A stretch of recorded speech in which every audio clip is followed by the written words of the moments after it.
അലിസേ ഹോസ്പിറ്റലിൽ പോകാൻ സമയമായി. ഒരു ചായ ഇവിടെ തരാം. അവിടെ ഇട്ട് വെച്ചേക്കുന്ന എടുത്ത് കുടിക്കും. കപ്പ്. ഓ എന്റെ ഇച്ചായ കപ്പ് എവിടെ ഇരിക്കുന്നെന്ന് പോലും അറിയാൻ പാടില്ല. ദേ ഇരിക്കുന്നു. കണ്ണു തുറന്ന് നോക്കത്തില്ല. ഓരോ ദിവസവും ഓരോടത്ത് വെച്ചാൽ നമ്മളെങ്ങനെ അറിയും? പിന്നെ അങ്ങനെയൊന്നും അല്ല കേട്ടോ, എപ്പോഴും അവിടെ തന്നെ ഇരിക്കുന്നു. ഉച്ചക്ക് ഊണ് കഴിക്കാൻ വരുമോ? നല്ല ചോദ്യം. എൻ്റെ പൊന്നു മോളെ, നിന്റെ ആഹാരം കഴിക്കാൻ ഒരു ചാൻസ് കിട്ടുന്ന ഞാൻ കളയോടി. ഒരു നേരമെങ്കിലും നിന്റെ ഫുഡ് കഴിച്ചിട്ടുണ്ടെങ്കിൽ അവർ നിന്റെ അടുത്ത് വന്ന് ആഹാരം കഴിക്കും. സോപ്പ് ഇടുമ്പോ ഒരു മയത്തിലൊക്കെ ഇട്, അല്ലെങ്കിൽ ഞാനങ്ങ് ഇല്ലാതായി പോകും. സോപ്പിട്ടല്ലേടി, സത്യം പറഞ്ഞതാ. എന്റെ പൊന്നുകളുടെ കൈപ്പുണ്യം എന്ന് പറഞ്ഞാൽ അപാരം. സത്യം. എടുക്കണ്ട. സുലോചന ആരായാലും എടുക്കണ്ട. ഹലോ, ആ എന്തുണ്ട്? ആലിസേ, ഞാനൊരു സ്പെഷ്യൽ ചിക്കൻ ഉണ്ടാക്കിയില്ലേ, അതിന്റെ റെസിപ്പി ഞാൻ വാട്സപ്പ് ചെയ്തിട്ടുണ്ടേ. ആണോ? നന്നായി. ഞാൻ സുലോചനെ വിളിക്കാനിരിക്കുവായിരുന്നു. എന്തെങ്കിലും സ്പെഷ്യലായിട്ട് ഉച്ചയ്ക്ക് ഉണ്ടാക്കാന്ന് വിചാരിച്ച്. അപ്പൊ അത് നോക്കി ഉണ്ടാക്കാം. നോക്ക്, എന്തെങ്കിലും സംശയം ഉണ്ടെങ്കിലേ എന്നെ വിളിച്ചാൽ മതി. ആ ശരി, ഞാൻ വിളിക്കാം. ആ ബെസ്റ്റ്. എൻ്റെ ഈ പരീക്ഷണങ്ങൾ കൊണ്ട് എനിക്ക് എന്നെ ഇവിടെ ഇരിക്കാൻ വയ്യ. അപ്പോഴേക്കും നീ അത് നേരെ ആലീസിന് അയച്ചു കൊടുത്ത് ആ ജോർജ് കുട്ടിക്കും കൂടെ പണി കൊടുത്തല്ലേ? അയ്യടാ, ഞാൻ ഇത്രയും കാലം ഫുഡ് ഉണ്ടാക്കി തന്നിട്ട് ഒരു കുഴപ്പം ഉണ്ടായില്ലല്ലോ. മാത്രമല്ല കല്യാണ സമയത്തെ ഇതെങ്ങനെ ഈർക്കിൽ പോലെ ഇരുന്നതാ. ഇപ്പൊ തടി ചുരുടൊരു കുട്ടി ആനയെ പോലെയുണ്ട്. പിന്നെ എന്റെ ഭക്ഷണം കഴിച്ചിട്ടല്ലേ ഹോട്ടലിൽ നിന്ന് കഴിക്കണത്. ഇച്ചായ, കഴിഞ്ഞ ദിവസമേ ഞാനൊരു ഡിഷിന്റെ കാര്യം പറഞ്ഞില്ലേ, സുലോചന പറഞ്ഞു തന്ന. ഏത് ഡിഷ്? ചിക്കൻ മുഗളായി. എന്താ? ചിക്കൻ മുഗളായി. ആണാ? ആ അതെ, ഭയങ്കര ടേസ്റ്റ് ആന്നിച്ചായ. അവരത് മാസത്തിൽ ഒരു ദിവസമെങ്കിലും വെച്ചിരിക്കുമെന്ന്. ഓമനക്കുട്ടൻ സാറിനാണെങ്കിൽ അത് ഭയങ്കര ഇഷ്ടമാണെന്ന്. ഓമനക്കുട്ടന് എന്ത് വൃത്തിയുടെ സാധനം കൊടുത്താലും മൂക്ക് മുട്ട തിന്നോളൂ. അയ്യേ, തമാശക്കല്ലേ. സുലോചന അതിന്റെ റെസിപ്പി അയച്ചു തന്ന്. നമുക്ക് അതൊന്ന് ഉണ്ടാക്കി നോക്കിയാലോ? നീ ഉണ്ടാക്കിയോ? എന്തായാലും ഇവിടെ വെറുതെ ഇരിക്കുകയല്ലേ, ഒരു പരീക്ഷണമൊക്കെ ആവട്ടെ. വെറുതെ ഇരിക്കുകയാണ്, പക്ഷെ ഇത് ഉണ്ടാക്കണമെങ്കിൽ എനിക്ക് ചായയും ചിക്കൻ വാങ്ങിച്ചു തന്നിട്ട് വേണം പോവാൻ. ചിക്കൻ വാങ്ങിച്ചു തന്നിട്ട് വേണം പോവാന്ന്. നീ നിന്റെ ജോലി നോക്കിപ്പോ. രാവിലെ എനിക്ക് നല്ല ധൃതി ഉണ്ടെന്ന് നിന്നോട് ഞാൻ ഒരു പ്രാവശ്യം പറഞ്ഞാണ്. രാവിലെ ചിക്കൻ വാങ്ങിക്കുന്ന പ്രശ്നമേ ഇല്ല. ഈ ചായ കഷ്ടമല്ല. ഈ ചായ ഇനി ഞാൻ പോകണമെങ്കിൽ ഞാൻ ഈ ഡ്രസ്സ് മാറണം, അവിടെ വരെ നടക്കണം, വാങ്ങിക്കണം, തിരിച്ചു വരണം. ഭയങ്കര കഷ്ടപ്പാടാ. ജയിച്ചാനാണെങ്കിൽ വെറും 15 മിനിറ്റ് മതി. കാറിൽ പോവുക, ചിക്കൻ വാങ്ങിക്കുക, തിരിച്ചു വരിക. നിർത്ത്. അങ്ങനെയാണെങ്കിൽ ഉച്ചയ്ക്ക് വരുമ്പം ഊഴിന്റെ കൂടെ നല്ല ചിക്കൻ മുകളായും കൂട്ടി സൂപ്പറായിട്ട് ചേർന്നു. നീ എന്ത് പറഞ്ഞാലും എനിക്ക് പോയി വാങ്ങിക്കാൻ പറ്റൂല. എടി നീ ഒന്ന് ആലോചിച്ച് നോക്കേ. ആശുപത്രിയിൽ നാട്ടുകാർ മൃഗങ്ങളെ കൊണ്ടുവന്ന് കാത്തിരിക്കുമ്പോൾ ഡോക്ടർ ചന്തയിൽ ചിക്കൻ വാങ്ങിക്കാൻ നിൽക്കുക. ആണല്ലേ നിനക്ക് പറയാനായിട്ട്? അത് കൊള്ളാല്ല. നാട്ടുകാരുടെ മൃഗങ്ങളെ മാത്രം നോക്കിയാൽ മതിയാ? മൃഗ ഡോക്ടർക്ക് എന്തെങ്കിലും കഴിക്കണ്ടേ? ആലിസ, എന്തൊക്കെ പറഞ്ഞാലും നടക്കത്തില്ല. അല്ലെങ്കിൽ ഒരു കാര്യം ചെയ്യാം, ഉച്ചയ്ക്ക് ഞാൻ വരുമ്പോൾ ചിക്കൻ മേടിച്ചോണ്ട് വരാം, വൈകിട്ട് നമുക്ക് വെക്കാം. ഈ ചായ ഞാൻ സുലോചന അടുത്ത് പറഞ്ഞു പോയി ഇപ്പൊ തന്നെ ഉണ്ടാക്കുമെന്ന്. സുലോചന അറിഞ്ഞാൽ എന്ത് നിന്നെ വഴക്ക് പറയൂ? നീ കൊച്ചു പിള്ളേരെ പോലെ വാശി പിടിക്കരുതേ. വൈകിട്ട് വാങ്ങിച്ചാൽ മതി. എനിക്ക് ഇപ്പൊ തന്നെ വേണം. രാവിലെ എനിക്ക് പറ്റത്തില്ല. അങ്ങനെയാണെങ്കിൽ ഒരു കാര്യം ചെയ്യും, നീ പോയി മേടിച്ചോ. അല്ലെങ്കിൽ അപ്പുറത്തെ വീട്ടിൽ കുറേ കോഴികളുണ്ട്, നീ അവരൊന്നും അറിയാതെ ഡാവിന് ഒരു കോഴിയെ പിടിച്ച് വെച്ചോ. അതല്ലെങ്കിൽ ഞാൻ ഉച്ചയ്ക്ക് വരുമ്പോൾ ചിക്കൻ മേടിച്ചോണ്ട് വരാം, നമുക്ക് വൈകിട്ട് വെക്കാം. അതേ നടക്കൂ. എനിക്ക് അല്ലേലും അറിയാതെ ഇച്ചാൻ ഇതൊന്നും വാങ്ങിച്ച് തരത്തില്ലെന്ന്. ഉച്ചക്ക് ഊണ് കഴിക്കാൻ വാ കേട്ടാ. ഞാൻ നല്ല എന്തെങ്കിലും ഉണ്ട് കാര്യമായിട്ട് ഉണ്ടാക്കി വെച്ചേ. എനിക്ക് നിന്റെ ചിക്കൻ മുകളായി വേണ്ട, ഇല്ലാതെ ഞാൻ കഴിച്ചോളാം. മകളായി.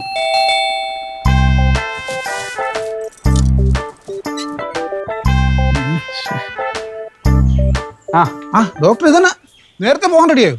ഹോസ്പിറ്റലിൽ നല്ല തിരക്കാ. രാവിലെ 9 മണിക്ക് മുമ്പ് അവിടെ എത്തിയില്ലെങ്കിൽ കാര്യങ്ങൾ നടക്കത്തില്ല. പൗത്രം വന്നോ? നന്നായി. ഞാനും ആലീസുമായിട്ട് ചെറിയൊരു ഉടക്കിന്റെ തുടക്കത്തിലായിരുന്നു. പൗത്രം ഒന്ന് ഇടപെട്ട് പരിഹരിച്ചു തരണം. എന്റെ പൊന്നെ, ഞാൻ നിർത്തി. ഇല്ല, നിങ്ങളുടെ വഴക്കിനകത്ത് കയറുന്നതും അഭിപ്രായം പറയുന്ന പരിപാടി ഞാൻ നിർത്തി. അല്ലെങ്കിൽ തന്നെ ആവശ്യത്തിനുള്ള പ്രശ്നം ഞങ്ങളുടെ വീട്ടിൽ ഞങ്ങളുടെ അമ്മച്ചിയും സുമിത്രയും എനിക്ക് ഉണ്ടാക്കി തരുന്നുണ്ട്. നിങ്ങളുടെ വഴക്കിനകത്ത് ഞാൻ എന്നൊക്കെ ഇടപെട്ടിട്ടുണ്ടോ അന്നല്ലേ എനിക്ക് 8ന്റെ പണിയേ കിട്ടിയിട്ടുള്ളൂ. ശരിക്കൊന്നും വേണ്ട. നിങ്ങൾ രണ്ടുപേരും വഴക്കുണ്ടാക്കി ഭാര്യ ഭർത്താവ് ഒന്നാവും, അവസാനം ഞാൻ പ്രതിയുമാവും. എഴുതാപ്പുറം വായിക്കല്ലേ. പൗത്രം ഇങ്ങോട്ട് നോക്ക്, എനിക്കൊരു സഹായം അത്ര മതി. എന്നെ പറ. സുലോചന ഏതോ ഒരു ചിക്കന്റെ റെസിപ്പി ആലീസിന് പറഞ്ഞു കൊടുത്തു. അന്നല്ലോ എന്താണ്? ചിക്കൻ മുകളായി. ചിക്കൻ മുകളയുടെ ഏതോ റെസിപ്പി പറഞ്ഞു കൊടുത്തു. അപ്പൊ ഇദ്ദേഹത്തിന് അത് ഇപ്പൊ തന്നെ വെക്കണം, ഞാൻ പോയി സാധനം മേടിച്ചോണ്ട് വരണം. സംഭവത്തിന്റെ കിടപ്പോശം എനിക്ക് മനസ്സിലായി. ഡോക്ടർക്ക് പോകാൻ സമയമില്ല, അതുകൊണ്ട് ഈ ചിക്കൻ ഞാൻ മേടിച്ചോണ്ട് വരണം. ഇതല്ലേ സംഭവം? അതന്നെ. സ്വന്തം കാര്യം നോക്കാൻ നേരമില്ല. നാട്ടുകാരുടെ പശുവിന്റെയും പോത്തിന്റെയും ഒക്കെ കാര്യം നോക്കാൻ ഒരുപാട് നേരം. ഇവിടെ ഇതെല്ലാം കൂടെ വെച്ചുണ്ടാക്കിയിട്ട് ഞാൻ ഒറ്റക്കല്ല വിഴുങ്ങുന്നത്. അലീസേ, ഞാനൊരു കാര്യം പറയട്ടെ. ഞാൻ പറയുന്നത് കൊണ്ട് വേറൊന്നും തോന്നരുത്. കാരണം എന്താണെന്ന് വെച്ച് കഴിഞ്ഞാൽ ഞാൻ രാവിലെ നല്ല തിരക്കാണ്, എനിക്ക് ടൗൺ വരെ പോകണം, കുറച്ച് കാര്യങ്ങളൊക്കെ ഉണ്ട്. അത് മാത്രമല്ല ഞാൻ ഡോക്ടറെ കൊണ്ട് ഒരു 1000 രൂപ കടം ചോദിക്കാൻ വേണ്ടിയിട്ടാണ് ഞാൻ സത്യം പറഞ്ഞാൽ വന്നത്. പവിത്ര, ചിക്കൻ വാങ്ങിച്ച് ഇവിടെ കൊണ്ട് തരാൻ വെറും 15 മിനിറ്റിന്റെ കാര്യമേ ഉള്ളൂ. പക്ഷെ ഞാൻ 1000 രൂപ ഞാൻ തരാം. ഞാൻ തിരക്കാന്നേ, അതല്ലേ. ചിക്കൻ വാങ്ങിച്ചിട്ട് പോയാ മതി. ആ പക്ഷെ എനിക്ക് രാവിലെ പോണോന്ന് അത്യാവശ്യം. കാശ് വേണ്ടേ? ചിക്കൻ ചിക്കൻ വാങ്ങിച്ചിട്ട് പോയാ മതി കേട്ടോ. എന്നാ പിന്നെ ഒരു കാര്യം ചെയ്യാം, ഞാൻ നേരെ ടൗണിൽ ചെന്ന് ചിക്കൻ മേടിച്ച ഒരാളുടെ കൊടുത്തുവിടാം. ശരി, ആയിക്കോട്ടെ. ആരുടെ അടുത്ത് കൊടുത്തു വിടും? അതിപ്പോ എല്ലാവർക്കും ഡോക്ടറെ വീട് അറിയാമല്ലോ നീ. ആ കേസ് വിട്, ഞാൻ ഒരാളെ ഞാൻ സംഘടിപ്പിച്ച് കൊണ്ടെത്തിച്ചു. ശരി ശരി ശരി, പൈസ തരാം. ദേ, ഇത് പവിത്രന്റെ 1000 രൂപ, താങ്ക് യു. ഇത് ചിക്കന്റെ കാശ്. ഓക്കെ, അപ്പൊ 1/2 മണിക്കൂറിനുള്ളിൽ ചിക്കൻ ഇവിടെ റെഡി ആയിരിക്കും. വരണ്ട സാറേ? ശരി എന്നാ. ഓക്കെ. സമാധാനായല്ല. ആയി. ചിക്കൻ മുകളായി ഉച്ചക്ക് ഉണ്ടാക്കി വെക്കും, വന്ന് തട്ടിക്കും. ഉണ്ടാക്കി വെക്കണത് കുളമാവാതിരുന്നാ മതി. ഓ പ്രാഗി പ്രാഗി.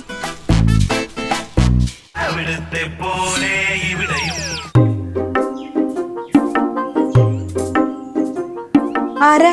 ഞാൻ കൃഷ്ണൻ, പവിത്രം പറഞ്ഞിട്ട് വന്നതാ. ഓ, ചിക്കനുമായിട്ട് വന്നത്. കേറുക ചേട്ടാ. ഓ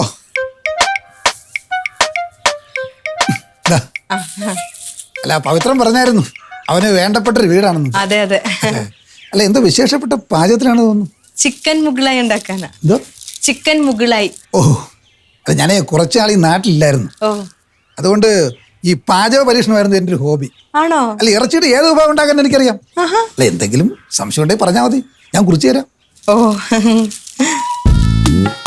അല്ല, ഇവിടുത്തെ സാറ് മൃഗാശുപത്രി ഡോക്ടറാണെന്നല്ലേ പറഞ്ഞത്? അതെ അതെ. അല്ല, ചിക്കനും കൂടി ഞാനും കൂടെ വരുമ്പോ ഇങ്ങനൊരു വീട്ടമ്മയല്ല ഞാൻ പ്രതീക്ഷിച്ചത്. പിന്നെ? അല്ല, ഈ ഡോക്ടറുടെ ഭാര്യ എന്നൊക്കെ പറയുമ്പോൾ ഞാൻ വിചാരിച്ചത് വലിയ ഈ പത്രാസും പൊങ്ങച്ചൊക്കെ ഉള്ള ആളായിരിക്കുന്ന. പക്ഷെ ഇതങ്ങനെയല്ല, ഒരു സാധാരണ വീട്ടമ്മ. ഞാൻ പണ്ടേ അങ്ങനെയാ ചേട്ടാ. ഈ പത്രാസും പൊങ്ങച്ചൊന്നും കാണിക്കുന്നത് എനിക്കിഷ്ടമല്ല. അല്ല തന്നെ അതിന്റെ ആവശ്യം എന്തുവാ? ഏയ്, നമ്മുടെ വലിപ്പം മറ്റുള്ളവർ മനസ്സിലാക്കി നമ്മളോട് പെരുമാറണം, അങ്ങനെയല്ലേ? അതെ അതെ. അതെ. ഏതായാലും കുട്ടിയെ പരിചയപ്പെടാൻ കഴിഞ്ഞത് ഭാഗ്യമായി. അല്ല, ശരിക്കും നിങ്ങളുടെ നാടെവിടെയാ? കോട്ടയത്താ. എന്റെ അപ്പച്ചനൊക്കെ അവിടുത്തെ വലിയ പ്രമാണികളാ. ഒരുപാട് എസ്റ്റേറ്റും ബിസിനസ്സുകളൊക്കെ ഉണ്ട്. എന്തൊക്കെ ബിസിനസ്സുകളായിരുന്നു? അയ്യോ, അത് പറയാൻ നിന്നാ ഒരുപാട് സമയം എടുക്കും ചേട്ടാ. ചേട്ടൻ ഇരിക്കി. അല്ല, കുട്ടിയുടെ പേര് പറഞ്ഞില്ല. ആലീസ്. ആലീസ്, നല്ല പേര്. എന്തായാലും ആലീസിന്റെ വിശേഷം കേട്ടിട്ട് ഞാൻ ഇവിടുന്ന് പോകുന്നുള്ളൂ. എന്നിട്ട് പോയാ മതി. അവിടെ ഇരിക്കി. ഇരിക്കി.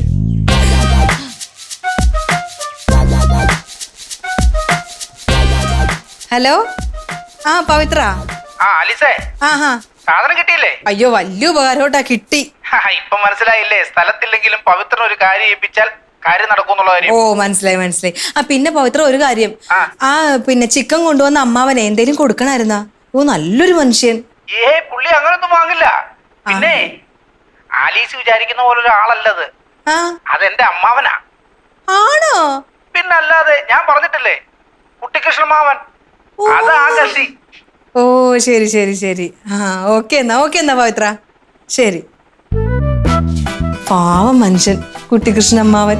എന്റെ അമ്മച്ചിയുടെ വകയിലൊരു അമ്മാവൻ, പേര് കുട്ടിക്കൃഷ്ണൻ. പുള്ളിക്ക് നേരെ വയനാട്ടിലായിട്ട് കൃഷിയും പരിപാടിയൊക്കെ ആയിരുന്നു പരിപാടി. അവിടുത്തെ സ്ഥലം എല്ലാം കൂടെ വിറ്റ് പൂട്ടി കഴിഞ്ഞപ്പോഴത്തേക്കും 2 ആഴ്ചയ്ക്ക് മുമ്പ് ഞങ്ങളുടെ അമ്മച്ചിയെ കാണാൻ വേണ്ടിയിട്ട് ഈ അമ്മാവൻ വീട് വരെ ഒന്ന് വന്നു.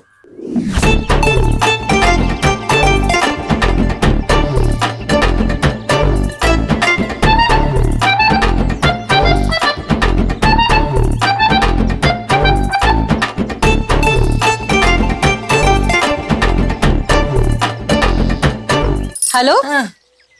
ആ, ഞാൻ കണ്ടായിരുന്നു. അതെ, ഞാനിപ്പോ കുറച്ച് തിരക്കില്ല. ഞാൻ കുറച്ച് കഴിഞ്ഞ് അങ്ങോട്ട് വിളിച്ചാൽ മതിയോ? ആ, ഓ ശരി ശരി. അയ്യടി സുമിത്ര, നീ നോക്കി നിൽക്കുന്ന അമ്മാവൻ ഒരു ഗ്ലാസ് ചായ എടുക്കിച്ചല്ലേ? അയ്യോ, ചായ വേണ്ട. ഞാൻ വരുന്ന വഴിക്ക് ചായ കുടിച്ചായിരുന്നു. ആണോ? കഴിക്കാനെടുക്ക സുമിത്രേ. ഒരു minute. അല്ലേ, കഴിക്കാം. ഹലോ. ഞാൻ കണ്ടായിരുന്നു FB-ല്. ഞാൻ കണ്ടായിരുന്നു. ഏയ്, അതിവിടെ വെച്ചെടുത്തൊരു ഫോട്ടോ. ഓ ശരി ശരി. Okay, thank you. ഓക്കെ. അല്ല, സുമിത്ര ഏതുനേരം ഫോണിലാണല്ലേ? അങ്ങനെയൊന്നും ഇല്ല. അല്ല, ഇപ്പോഴത്തെ പിള്ളേരൊക്കെ ഇങ്ങനെ ഇല്ലാത്ത പൈസ കൊടുത്തൊരു ഫോണങ്ങ് മേടി. പിന്നെ ജീവിതം മൊത്തം അതിനകത്താ. ഞാനല്ലോ നമ്മളിത് വാങ്ങുന്നത്. അധികമായാൽ അമൃതം വിഷമാണെന്നാണ് ചൊല്ല്. അതെ അതെ അതെ. ഈ ഫോണൊക്കെ ഇങ്ങനെ ഉപയോഗിക്കാതിരിക്കുന്നതാ നല്ലത്. അല്ല, ഇക്കാലത്ത് ഇതൊന്നും ഇല്ലാതെ എങ്ങനെ ജീവിക്കാനാ അമ്മാവാ? അത് ഈ ഫോൺ ഉള്ളതുകൊണ്ട് തോന്നുന്നതല്ലേ. ഫോൺ ഇല്ലാതായാലോ? ഇവിടെ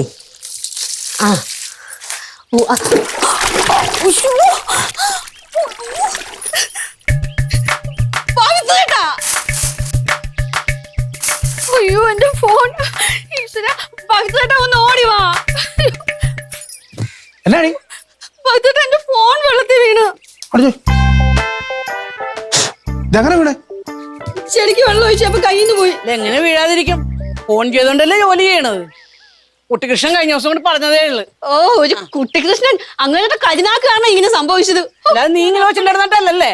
ഞാൻ അപ്പോഴേ വിചാരിച്ചു എന്തെങ്കിലും സംഭവിക്കുമെന്ന്. അല്ല അങ്ങനെ ഉണ്ടാവുമെങ്കിൽ പിന്നെ എന്തിനാ ഫോൺ ചെയ്തോണ്ട് ചെടി നനക്കാൻ വന്ന? ദേ അമ്മച്ചി വെറുതെ എന്റെ വായിലിരിക്കുന്നൊന്നും കേൾക്കരുത് കേട്ടോ. വെറുതെ അല്ല നാട്ടുകാർ പറയുന്നത് അങ്ങനെ നാക്കെടുത്ത് വളച്ച അത് അച്ചട്ടാണ്. ഇനിയിപ്പോ എന്തോ ചെയ്യും നീ ഇങ്ങനെ നടന്നൊരു ബഹളം വെക്കാതെ നീ ഒരു കാര്യം ചെയ്യും. ഇത് ആ വെയിലത്തെങ്ങാനും കൊണ്ടുവെക്കാം. ഉണങ്ങി കഴിയുമ്പോൾ ചിലപ്പോൾ നിനക്ക് ഭാഗ്യം ഉണ്ടത് റെഡിയാവും. എന്ന് നിസ്സാരമായിട്ടാ പവിത്രേട്ട ഈ പറയുന്നത്. ഞാൻ എത്ര രൂപ കൊടുത്ത് വാങ്ങിച്ച ഫോണായതെന്ന് അറിയാവോ? പവിത്രേട്ട ഇതിന് വല്ലതും സംഭവിച്ചു കഴിഞ്ഞാ പവിത്രേട്ടൻ എനിക്ക് പുതിയ ഫോൺ വാങ്ങിച്ചു തരേണ്ടി വരും. എടാ അതുകൊള്ള ഞാനെന്തിനാ പുതിയ ഫോൺ മേടിച്ചിരുന്നു? പവിത്രേട്ടനല്ല ചെയ്തത് നിങ്ങളുടെ പന്ന അമ്മാവനാ. ദേ ഇനി അങ്ങനെ ഈ വീട്ടിൽ വന്നോ അങ്ങനെയൊക്കെ ഞാൻ വല്ല വിഷവും കൊടുത്ത് കൊല്ലും. കണ്ട് ചേച്ചിയുടെ സാരി നോക്കിയാണ് എന്ത് ഭംഗിയാണെന്ന് നോക്ക്. ആവശ്യമില്ലാത്ത കാശും കൊടുത്ത് ഈ ചുരിദാർ വാങ്ങിച്ചിട്ട് ഇതുപോലത്തെ ഭംഗി കിട്ടുമോ? കിട്ടും. 250 രൂപ കൊടുത്ത് സാരി വാങ്ങിച്ചു കൊടുക്കാൻ എനിക്ക് എന്താ ഭ്രാന്തല്ലേ? വിലയിലല്ലല്ലേ കാര്യം, അതിന്റെ ഭംഗിയിലല്ലേ. സാരിക്ക് ഇപ്പൊ 250 രൂപ വിലയൊക്കെ ഉള്ളൂ. പക്ഷെ അതിന്റെ പ്രൗഢി നോക്കിയാൽ അല്ല ചേച്ചി അടിപൊളിയാക്കി സാരി. സുമിത്രേ, എന്താ നിന്റെ ഉദ്ദേശം? എന്ത്? ദേ ഇത് ഇത് അമ്മത്തിന്റെ സാരിയല്ലേ, ഇതങ്ങനെ കയറിയത്? ഇവള് കേറി. ഞാനോ? പിന്നല്ലാണ്ട് ആരാണ്? ഞാനിതേ കഴുകി പുറത്ത് അഴയിലിട്ടിരുന്നാണ്. ഇപ്പൊ താഴെ കിടക്കണം. എടുത്തു നോക്കിയപ്പോ ഇതാണ് അവസ്ഥ. അയ്യോ പവിത്രേട്ട സത്യമായിട്ട് ഞാനല്ല ഇത് ചെയ്തത്. എന്റെ അമ്മച്ചി കഴിഞ്ഞ ദിവസം ഇതുപോലെ ഒരു സംഭവം ഉണ്ടായി. എന്റെ മുണ്ട് ഞാൻ അലക്കി അയലിട്ടായിരുന്നു. എനിക്ക് തോന്നുന്നു ഈ രാത്രി കുറെ പട്ടികളെല്ലാം കിടന്ന് കറങ്ങുന്നുണ്ട്. ഞാനൊരു 100 പ്രാവശ്യം പറഞ്ഞില്ല അലക്കി എടുത്ത തുണി സന്ധ്യയ്ക്ക് മുമ്പ് എടുത്ത് അകത്തിടണമെന്ന്. അത് ആ പട്ടികളും എല്ലാം വലിച്ചു കയറിയതായിരിക്കും. കൊടുത്ത് കൊതി പോലും തീർന്നിട്ടില്ല, അതിനു മുമ്പ് കണ്ടാടാ. പവിത്രേട്ടോ സംഗതി പിടികിട്ടിയോ? ഇല്ല. കുട്ടിക്കൃഷ്ണൻ അമ്മാവൻ. കുട്ടിക്കൃഷ്ണൻ അമ്മാവനെ പുകഴ്ത്തി പറഞ്ഞ സാരി അല്ലയോ ഇത്? എന്റെ ഫോണിന് പറ്റിയത് അമ്മച്ചിയുടെ സാരിക്കും പറ്റി. എന്റെ മെക്കിട്ട് കയറാതെ നിങ്ങളുടെ അനിയന്റെ വായിൽ വല്ല പ്ലാസ്റ്റർ ഒട്ടിക്കാൻ നോക്കും. അല്ല നിനക്ക് ഈ പോകേണ്ടത് അടുത്ത പ്രദേശത്തൊക്കെ അല്ലേ? അതെ. ഈ സ്കൂട്ടറിൽ പോകേണ്ട കാര്യമുണ്ട്. പിന്നെ ഞാൻ പിന്നെ അങ്ങനെ പോണ്ടേ? അല്ല നടന്നു പോയാൽ ഗുണം രണ്ടുണ്ട്. എന്ത്? ഒന്നാമത്തെ പെട്രോൾ ലാഭിക്കാം. അല്ലെ നടന്നു പോകുമ്പോൾ ആരോഗ്യം നല്ല ബലമായിട്ടിരിക്കും. എന്റെ അമ്മാവ, ഇന്നത്തെ കാലത്ത് ആളുകൾക്ക് വേണ്ടത് സ്പീഡാണ്. എന്നെ ഓരോ കാര്യങ്ങൾ ഏൽപ്പിക്കുന്ന ആർക്ക് കാര്യങ്ങൾ പടപട സ്പീഡിൽ കാര്യങ്ങൾ നടക്കണം. എന്റെ അമ്മാവ, എനിക്ക് ആ സ്കൂട്ടറും കൂടെ ഇല്ലായിരുന്നുണ്ടെങ്കിൽ ഒരു മനുഷ്യൻ എന്നെ വിളിക്കുകയില്ല. ഞാൻ ഇറങ്ങട്ടെ മേ, എടി ഞാൻ പോവാ. ഇതാ ഇപ്പോഴത്തെ പിള്ളേരുടെ ഒരു കുഴപ്പം. രേഖയാണെങ്കിൽ ഒരു ജോലിയും ചെയ്യില്ലെന്നേ. ചോദിക്കാൻ പറയും കാലം മാറി, സ്പീഡില്ലാതെ ഇക്കാലത്ത് ഒന്നും നടക്കൂല. ഈ 2 ചക്ര വാഹനത്തിലൊക്കെ അങ്ങനെ സ്പീഡിൽ പോകാതിരിക്കുന്നതാണ് നല്ലത്. 2 വീട്ടിൽ ഓടുന്ന സാധനമല്ലേ, മൂക്കും കുത്തി വീഴാൻ 1 നിമിഷം മതി. അയ്യോ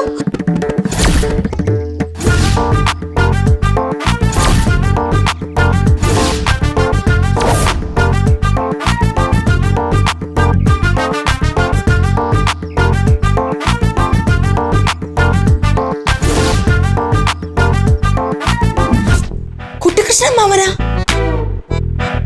അയ്യോ. ഹലോ പവിത്ര, പവിത്ര അന്ന് പറഞ്ഞ അമ്മാവനാണ് ഈ കുട്ടികൃഷ്ണൻ അമ്മാവൻ? ആ അതെ. ദുഷ്ട സാമദ്രോഹി. എന്നിട്ട് അയങ്ങേരുടെ കയ്യിലാണ് ഈ ചിക്കൻ വാങ്ങിച്ചോണ്ട് ഇങ്ങോട്ട് പറഞ്ഞു വിട്ടത്. പവിത്രൻ ഇങ്ങോട്ട് വാങ്ങട്ടെ, പവിത്രട്ട് ഞാൻ വെച്ചിട്ടുണ്ട്. എന്റെ പൊന്നേ.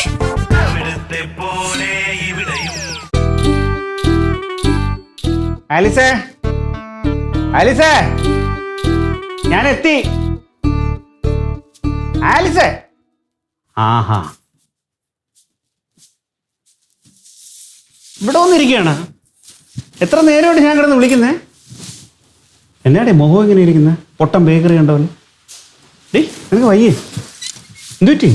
ഒന്നുമില്ല ചാ, ഞാൻ വെറുതെ ഇരുന്നേ ഉള്ളു. എന്തോ ഉണ്ട്. പൗത്രൻ ചിക്കൻ കൊടുത്തു വിട്ടില്ലേ? കൊടുത്തു വിട്ടു. പിന്നെന്താ പ്രശ്നം? അത് തന്നെ പ്രശ്നം. ഞാൻ കൃഷ്ണൻ, പവിത്രം പറഞ്ഞിട്ട് വന്നതാ. ഓ, ചിക്കനുമായിട്ട് വന്നത്. വാ വാ, കേറി വാ ചേട്ടാ. ഓ ആ, പവിത്രന് അങ്ങനെ പരിചയമുള്ള ഒരുപാട് പേരുണ്ട്. അങ്ങനെ പവിത്രം കൊടുത്തു വിട്ടതാവുന്നേ. ഈ ചായ അയാളൊരു സാധാരണക്കാരനല്ല.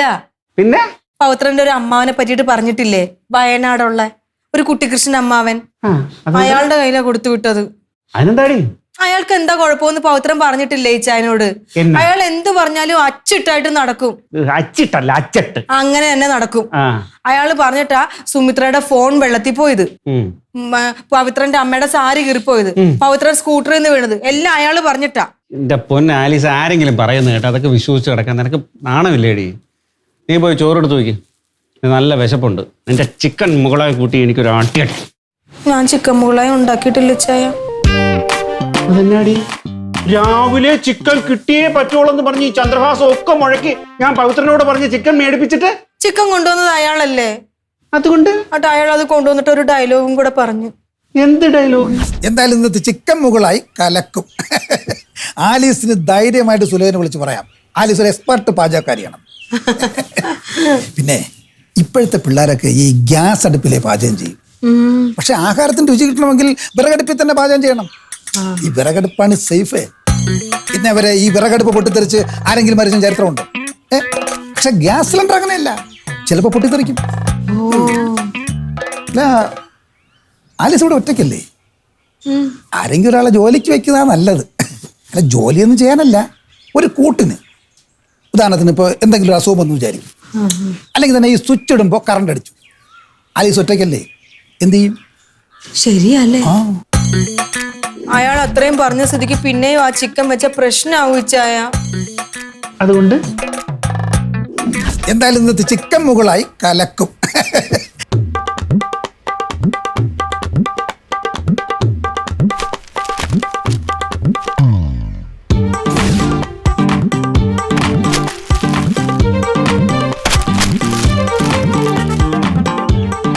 എന്റെ പൊന്ന് ആലീസ്, ആരെങ്കിലും എന്തെങ്കിലും പറയുന്ന കേട്ടാ ചിക്കൻ മൊത്തം എടുത്ത് കളയാന്ന് പറഞ്ഞാ ഇനി 1500 രൂപയുടെ ചിക്കൻ അല്ലേ അത്? 500 രൂപ പോണെങ്കിൽ പോട്ടെ ചായ, നമുക്ക് നമ്മുടെ ആരോഗ്യമല്ലേ വലുത്. ചിക്കൻ ഇല്ലെങ്കിൽ വേണ്ട, എനിക്ക് നല്ല വിശപ്പുണ്ട്. ഉള്ള എന്താന്ന് വെച്ചാൽ എടുത്ത് വെക്ക്, കഴിക്കാം. ഞാനൊന്നും ഉണ്ടാക്കിയിട്ടില്ല. എന്താ? അത് അങ്ങേര് പറഞ്ഞേ. ഇപ്പോഴത്തെ പിള്ളേരൊക്കെ ഈ ഗ്യാസ് അടുപ്പിലെ പാചകം ചെയ്യും. പക്ഷെ ആഹാരത്തിന് രുചി കിട്ടണമെങ്കിൽ വിറകടുപ്പിൽ തന്നെ പാചകം ചെയ്യണം. ഇന്നേ വരെ ഈ വിറകടുപ്പ് പൊട്ടിത്തെറിച്ച് ആരെങ്കിലും മരിച്ച ചരിത്രമുണ്ടോ? അങ്ങനെ പറഞ്ഞ സ്ഥിതിക്ക് എന്തെങ്കിലും പറ്റുമെന്നുള്ള കാര്യം ഉറപ്പയച്ചായ. ആർക്കാണെങ്കിലും ജീവന് കൊതിയില്ലേ? അതുകൊണ്ട്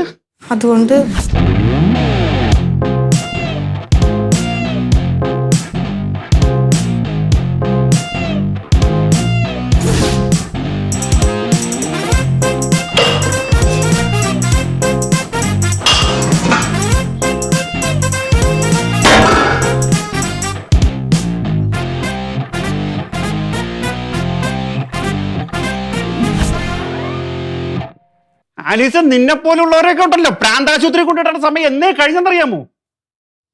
എന്റെ പൊന്നു ഭഗവാനെ, ആരെങ്കിലും ഗ്യാസ് കുറ്റി പൊട്ടിത്തെറിക്കുമെന്ന് പറഞ്ഞ് പറമ്പിൽ കൊണ്ടുവെക്കുവോ? അങ്ങനെ കൊണ്ടുവയ്ക്കുന്ന ലോകത്തിലെ ആദ്യത്തെ വ്യക്തി നീ ആയിരിക്കും. അപ്പൊ ഇവിടെ എങ്ങനെ പാചകം ഇല്ലേ? പേടിച്ചിട്ടല്ലേ ചായ? എന്നെ കൊണ്ടൊന്നും പറയിപ്പിക്കരുത്. മനുഷ്യന് വിശന്നിട്ട് വയ്യ. നീ ഒരു കാര്യം ചെയ്യ്, ആ റൈസ് കുക്കറിൽ കുറച്ച് അരി എടുത്തിട്ട് ചോറും അച്ചാറും കൂടെ കഴിക്കാം. റൈസ് കുക്കർ വർക്ക് ചെയ്യണമെങ്കിൽ കറണ്ട് വേണ്ടേ? കറണ്ട് ഇല്ലേ? ഉണ്ടായിരുന്നു, പക്ഷേ അല്ലെങ്കിൽ തന്നെ ഈ സ്വിച്ച് ഇടുമ്പോൾ കറണ്ട് അടിച്ചു, ആലീസ് ഒറ്റയ്ക്കല്ലേ, എന്ത് ചെയ്യും? എന്നിട്ട് എന്ത് ചെയ്ത്?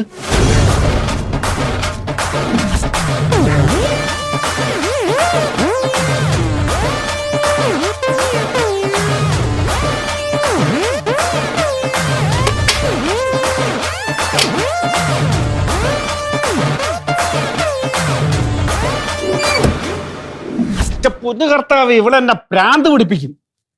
എടി ആലീസ്, ഒന്നുമില്ലെങ്കിൽ നീ ഒരു ഡോക്ടറുടെ ഭാര്യയല്ലേ എടി? ഇങ്ങനെയുള്ള അന്ധവിശ്വാസം കൊണ്ട് നടത്തിയാലേ നീ അവസാനം എന്തെങ്കിലും വരുത്തി വെക്കും. ഈ ചായൻ പറയുന്ന പോലൊന്നുമല്ല. ഈ ചായൻ അറിയാത്ത ഒരുപാട് കാര്യങ്ങൾ ഈ ലോകത്ത് നടക്കുന്നുണ്ട്. ഇന്ന് നമുക്ക് പുറത്തുനിന്ന് ഫുഡ് വരുത്താം. വീട്ടിലുണ്ടാക്കുന്ന ഫുഡ് മാത്രം കഴിക്കണമെന്ന് നിർബന്ധമൊന്നുമില്ലല്ലോ. എണീറ്റ് പോ, എന്റെ കൺവെട്ടത്ത് കാണരുത്. വിശന്നിട്ട് വയ്യല്ലോ മനുഷ്യർ.